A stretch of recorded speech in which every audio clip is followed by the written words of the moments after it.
I laughed. I couldn't help myself. Of all the things I expected to see in my life, General Serrata walking up my driveway in the middle of nowhere wasn't one of them. I lowered my rifle and waited. When he got near enough, Serrata gestured to my rifle. "Expecting company?" "Not really." I held up the rifle to emphasize my point. He'd traveled halfway across the galaxy to see me, and I wondered why, but figured he'd get to it soon enough. I doubted it would be good news. I can't remember the last time Serrata had given me good news, so I might as well put it off as long as possible. "How'd you find me?" "Come on, Carl. You think the powers that be would lose track of someone like you?" "No," I said, "but the locals are pretty protective of me. They've run off reporters and corporate recruiters who wanted to find me on more than one occasion. Even law enforcement keeps an eye out."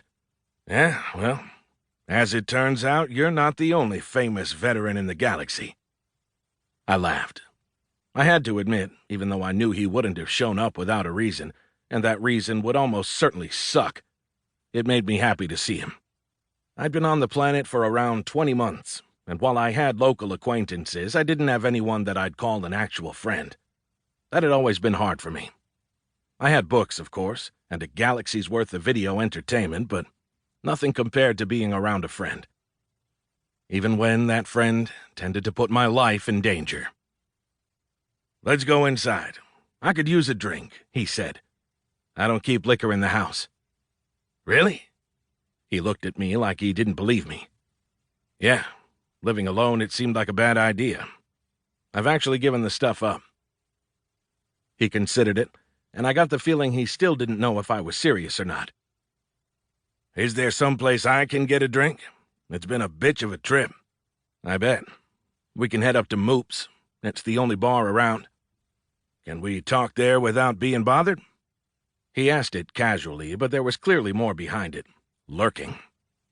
I wasn't quite intrigued, but I had to admit I wanted to know what brought him all that way. Okay, I guess that's a little intrigued. "We can do about anything we want there without being bothered. That's what makes Rydia great," I said. "Plus, it's 1 in the afternoon. It will be empty." He grunted. "It's 5 o'clock somewhere. Let's go." I stowed my rifle inside, locked up, and fell in beside Serrata. "It's a couple of kilometers. You driving?" "They gave me a driver with the car." "Fancy." Serrata and I made small talk for the short drive, avoiding the thing he'd obviously come to discuss, until we reached Moop's. We entered the sturdy log building through a heavy wooden door, and I greeted the only person inside. "How's it going, Martha? Where's Moop?" Moop was Martha's husband, and they ran the establishment together. I have no idea why people called him Moop. On Rydia, you didn't ask. "He's out to get a part for one of the ovens that's been acting up. I reckon he'll be back in a bit. What do you have?" "Any good local whiskeys?" Serrata asked. Martha grabbed a bottle from the top shelf behind the bar. "This is the best we've got. Not much call for imports around here." "That'll do." He looked at me. "You having anything?" "Coffee, thanks," I said. We grabbed a table in the corner farthest from the bar and settled onto wooden benches across from each other.